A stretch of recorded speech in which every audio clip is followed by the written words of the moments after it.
Hey guys, I'm John Setzler. Welcome back to Atlanta Grill Company. Today I'm going to fire up the Masterbuilt Gravity Series 1050 and cook a beautiful Frenched rack of pork. So let's get started.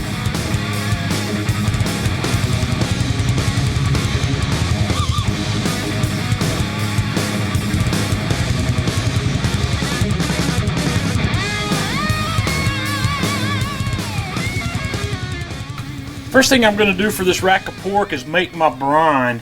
And I'm going to make a gallon of brine, but I'm only working with a quart of water here for the heated part. I'm going to put in my molasses while that water's warming up because I want that to completely dissolve in here. And I'm going to give you all these recipe quantities in the video description. So once I get my molasses in there, I'm just going to start stirring that because I am going over high heat to try to get this water hot, but I don't want to scorch or burn any of that molasses. So I'm just going to stir that here till that's completely dissolved. And once my molasses is dissolved, I am going to add my kosher salt, my black peppercorns. I've got a little cayenne pepper. I've got some whole cinnamon sticks, and I've got about 6 cloves of garlic that I've just mashed. Left the papers on those. So we're going to bring this up to a simmer. And just as this comes up to a simmer where you start to see some bubbling, I'm going to turn the heat off and I'm going to put the lid on that, and we're going to let that sit here for about 10 minutes. Okay, after about 10 minutes of steeping, this is ready, and this has to be completely chilled before we can do anything else with it. I've got my briner bucket in the refrigerator with the rest of the water. I've got 3 additional quarts of water there. So I'm just going to dump this into the briner bucket and put it back in the refrigerator and let this chill. The briner bucket makes a perfect vessel for brining something like this. And I think a gallon's going to be just about right for the size of this roast. So like I said, now this is going back in the refrigerator, and I'll probably just leave it there overnight to chill it. And now I'd like to introduce you to the star of this particular show, and this is the first time I've cooked one of these. This is a bone-in rack of pork. This is an 8-bone rack, and what this is a pork loin that's still got the bone and the rib meat attached on the side.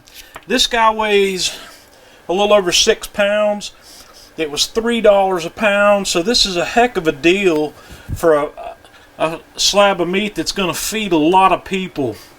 And as you can see, this is Frenched a little bit, but what I'm going to do is I'm going to take this out of the packaging and I'm going to clean this Frenching up a little bit, and then we're going to tie this roast up and have a look at it again. Okay, I've got this cleaned up a little bit better on these bones, and I've got it tied up where it's going to hold a decent shape. So what I'm going to do now is I'm going to put that in the brine that we made, and you want to let this thing go for at least 8 hours if you can, or overnight's even better. So I'm going to throw this in the briner bucket with our brine overnight. I'm going to fire up the Masterbuilt Gravity Series 1060 today. I'm going to use this grill to do this cook. I haven't cooked on this guy lately, so I'm going to get my charcoal chimney lit and then we'll fire it up. Now I'm going to fire up the Masterbuilt, and I'm going to treat this thing just like I treated the prime rib roast we cooked recently. I'm going to start out hot so we can put a little bit of a crust on the outside of that. I'm going to run it up to 500 degrees. Okay, my grill's up to temp, so we're going to put this bad boy in. I'm going to set this right up here on the top rack. We'll see if it'll stand up, and I'm going to slip a temperature probe into here, and we're going to let this guy go for about 15 minutes or so. Actually, we're going to go bone side down here for that first part. We're going to go 15 minutes or so in that high temperature. While that's cooking, I'd just like to take a moment here to ask you for your support. If you're watching this video on YouTube, please hit the subscribe button and then click the bell icon to get an alert each time we post a new video. If you're watching on Facebook, how about giving us a thumbs up or share the video if you think it's worth seeing? Your support will help us keep these channels going. Okay, we've been going 15 minutes here at our 500 degree mark. So what I'm going to do now is open the grill up, and I'm going to pull these foil wrappers off the bones that I put on there, because I just didn't want those bones to char, and they would have started to char at 500. So I'm going to yank these off, and I have also just backed the temperature down on the grill here to 250, which is where we're going to finish this cook. I'm going to leave this roast on here till I get somewhere in the neighborhood of about 130 to 132 degrees on the internal temperature.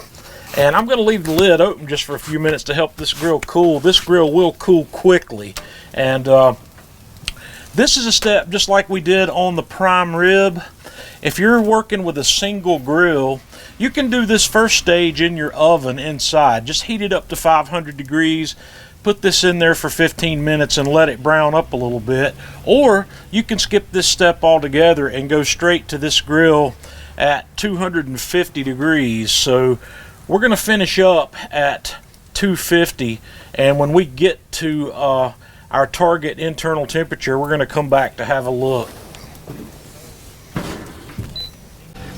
We've been going about an hour and 40 minutes now, and this guy's right where I want it.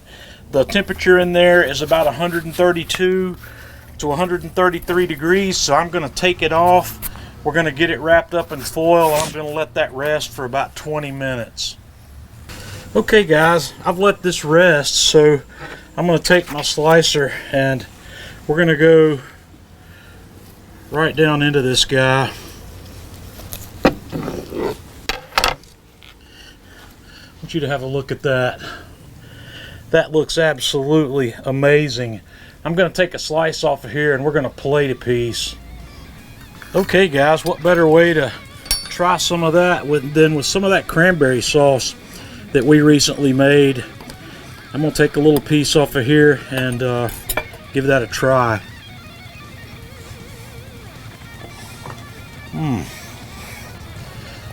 Guys, this is truly amazing. That brine, the salt, the sugar, the molasses, the cinnamon, the garlic, that has an amazing impact on pork. That's a scaled up version of a brine that I love to use on pork chops. So guys, give this a try. Let me know what you think. Until next time, this is John Setzler with Atlanta Grill Company.